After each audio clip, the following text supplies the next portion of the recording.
জয় জগন্নাথ।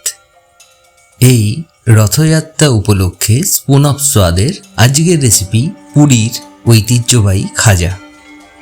কিভাবে পারফেক্ট খাজা তৈরি করতে হয় তা আমরা ঘরোয়া পদ্ধতিতে দেখাবো আজকে। প্রথমে ডো তৈরি করে নেব, যার জন্য লাগছে 200 গ্রাম ময়দা, সামান্য একটু নুন, ময়ান দেওয়ার জন্য লাগছে 3 চামচ ঘি।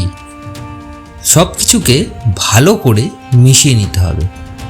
দেখতেই পাচ্ছেন ময়দা মুঠো করলে এক জায়গাতে ঠিক এইভাবে জমাট হয়ে যাচ্ছে, আবার সামান্য একটু চাপ দিলে ঝরে পড়ে যাচ্ছে। এর মানে হলো আমাদের ময়ান সম্পূর্ণভাবে তৈরি হয়ে গেছে। এবার জল দিয়ে মেখে নেব। আমরা এখানে ফ্রিজের ঠান্ডা জল ব্যবহার করছি।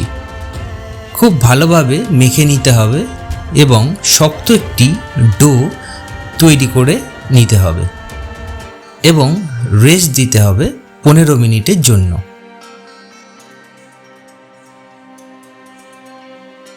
এরপর সেই ডো থেকে নেচি কেটে নিতে হবে। এখানে আমরা 4টে নেচি কেটেছি।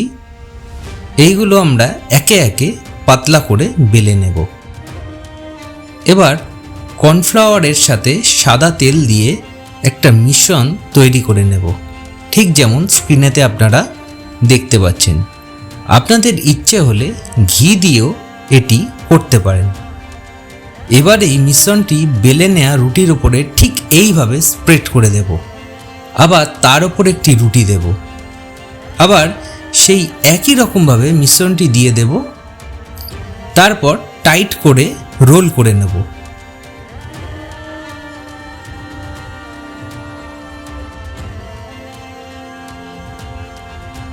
যেন এর ভেতরে কোনো রকমের হাওয়া না ঢুকে যায়।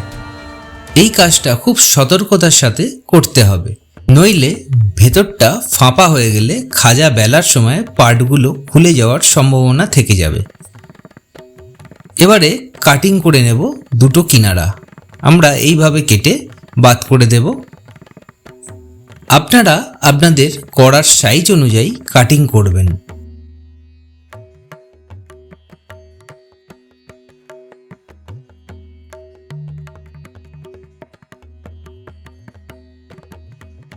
এবার খুব আলতো হাতে বেলে নেব। একদম পাতলাও বেলবেন না, আবার একদম মোটাও না।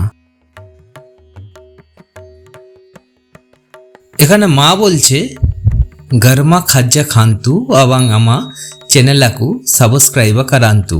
এবার চিনি শিরা বানিয়ে নেওয়ার জন্য কড়াইতে একটু জল দিয়ে তাতে 150 গ্রামের মতো চিনি আমরা অ্যাড করেছি। এবার ফুটতে দেব। আর এইদিকে কড়াতে সাদা তেল দিয়ে বেলে রাখা খাজাগুলিকে দিয়ে দেব। এই কাজটি কিন্তু সম্পূর্ণ ঠান্ডা তেলে করতে হবে। গরম তেলেতে দিলে উপরের পার্ট চটজলদি ব্রাউন হয়ে যাবে এবং ভেতরের লেয়ার খুলবে না।